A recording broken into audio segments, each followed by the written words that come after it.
Olá, eu estava esperando você aqui no Cevisa. Olha que lugar maravilhoso. O programa Reavivados por Sua Palavra tem o prazer de estar fazendo uma parceria com o Cevisa nesta temporada. E aqui é um lugar bonito, parece um Éden, não? A gente não esteve lá no Éden, mas imagina de tão bonito. Daqui a pouco vão chegar as garças por aí, vai ficar muito bonito esse lugar. Aqui é um lugar onde as pessoas revivem, é o lugar onde elas fazem um tratamento natural, fazem um upgrade na sua saúde. O Centro de Vida Saudável da Igreja Adventista, aqui em Engenheiro Coelho, perto de Limeira, Campinas, que essa região é um lugar encantador. Aqui está o site para você conhecer melhor, venha fazer uma visita aqui para o pessoal. Gente muito boa, comida boa, um atendimento sensacional, vale a pena. E nós estamos aqui, programa Reavivados. Você sabe que pode entrar em contato conosco através das redes sociais, do YouTube, né? O nosso canal ali, Reavivados por Sua Palavra NT. Você faz a sua inscrição, muito importante você fazer a sua inscrição. Nessas últimas semanas, muita gente está fazendo inscrições ali, a sua inscrição. E também dá um cliquezinho no sininho, tem um sininho ali, dá um clique, porque você vai ser avisado das últimas programações, dos últimos programas que vão ao ar em nosso canal pelo YouTube. Também no Facebook, lá na página da TV Novo Tempo, nós estamos ali todos os dias com um novo programa para você. Novo Tempo, na TV, você tem a gente todos os dias às 7 da manhã, de domingo a sexta-feira. E no sábado às 5h30 da manhã, tá bem? Mas no YouTube você pode compartilhar com os amigos, assim também como no Facebook. Nós estamos já na carta que Paulo escreveu aos Gálatas, uma carta muito interessante. Paulo cuidou desta igreja durante 3 anos, ele começou os trabalhos ali, ele ensinou aquelas pessoas a amarem a Jesus. Havia entre os Gálatas alguns judeus, também alguns gentios. E você que está chegando agora aí, vendo o programa, gentil é aquele que não era judeu. Podia ser de qualquer outra nação, eles chamavam de gentios, né? Eles chamavam as pessoas de gentias. Bom, então o capítulo 1 e 2 de Gálatas, desta carta, fala mais algumas coisas pessoais de Paulo. Ele diz por onde ele trabalhou, ele diz quando ele foi ver os discípulos ou os apóstolos pela primeira vez, ele diz quando ele voltou para vê-los em Jerusalém. E a preocupação dele, no capítulo 2, é mostrar que ele estava fazendo um trabalho fora dos muros de Jerusalém, para as pessoas que não eram judias.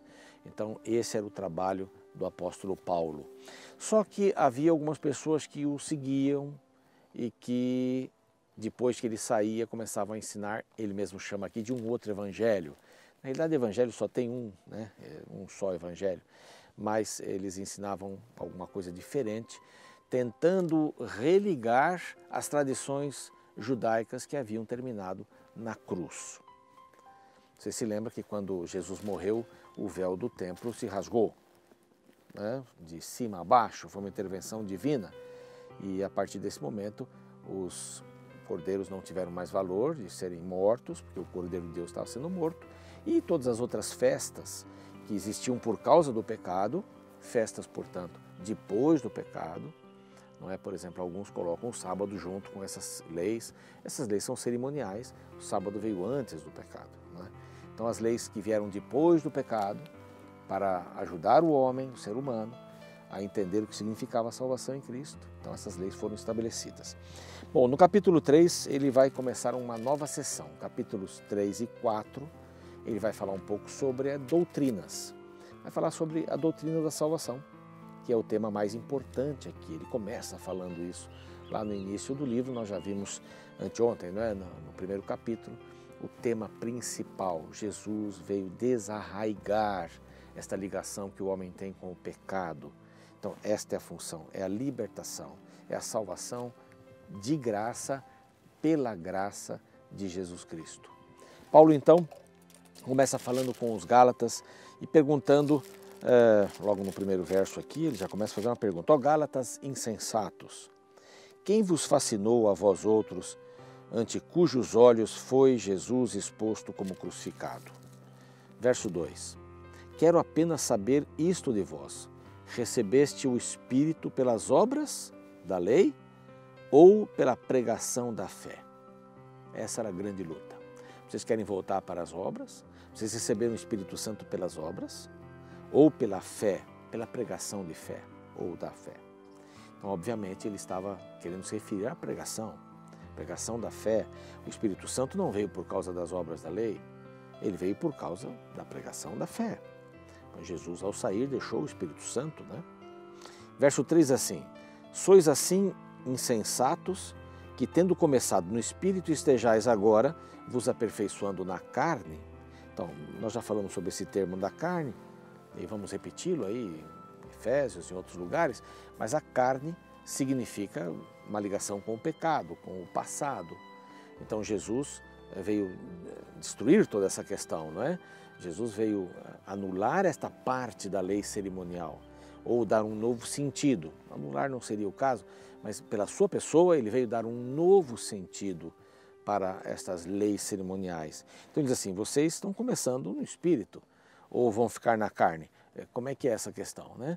Vocês estão na pregação da fé, ou vocês estão nas obras da lei, lá no verso seguinte. Então ele dá um exemplo aqui. Ele vai abordar 3 assuntos na sequência aqui no capítulo 3. Um é a respeito de Abraão, ele faz uma comparação de Abraão e da sua promessa. Outro, ele vai falar sobre a lei usando ainda Abraão, vai dar alguns conceitos sobre a lei. E o outro, ele vai falar sobre o aio. Aio, que na realidade era a palavra pedagogo, vem aí da palavra grega para aio, que significa alguém que acompanha, um acompanhador, alguém que dá proteção, que trabalha na educação moral, né, que trabalha para a educação moral. É alguém que está ao lado de alguém, não é o professor, mas está acompanhando, leva para a escola, traz à escola, acompanha com ensinos morais da vida, o acompanha na vida. Então ele vai dar essas três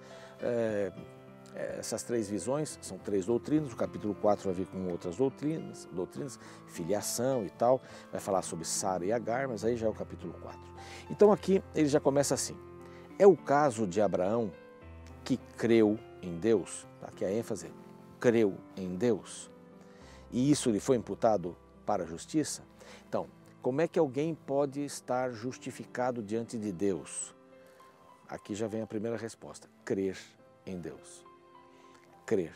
Mas não é crer assim de acreditar, porque até o diabo crê que Deus existe, não é? É mais do que acreditar. Aqui é uma ação de conhecer, confiar e se entregar. Abraão creu em Deus e isto foi imputado como justiça. Aqui não está dizendo, Paulo não está dizendo assim, Abraão não teve a justiça imputada sobre ele quando ele guardou a lei. Não, quando ele creu. Então, a justiça só vem quando nós cremos em Deus. Não há o que você e eu podemos fazer para que Deus nos aceite com as nossas boas obras. Não existe isso.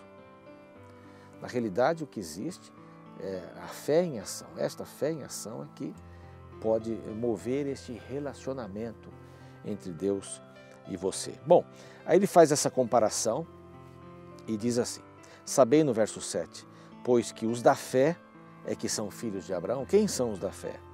Ora, tendo a Escritura previsto que Deus justificaria pela fé os gentios, então agora está dizendo não só os judeus, mas os gentios, preanunciou o Evangelho a Abraão dizendo assim: em ti serão abençoados todos os povos. Todos os povos. Mesmo para Israel, a promessa dada a Abraão é que todos os povos seriam abençoados. Então, Paulo está aqui tentando evidenciar que o justo viverá pela fé. Ele diz aqui no verso 11, e é evidente que pela lei ninguém é justificado diante de Deus, porque o justo viverá pela fé. Nos versos anteriores, ninguém pode atender a lei. Ninguém. Você coloca a lei aqui, mas agora eu vou guardar a lei. Pronto. Não, você não vai conseguir guardar a lei. Na realidade, nós só conseguimos entregar a nossa vida de fraqueza nas mãos de Deus. E ele diz assim, o justo vive pela fé. O ato de ter fé não é um ato de grandeza. A pessoa tem muita fé, ore por mim. Não, não é isso. A questão da fé é um ato de fraqueza. É quando eu coloco toda a minha vida diante de Deus e digo, Senhor, eu não consigo dominar minha vida. Eu não consigo dirigir minha vida.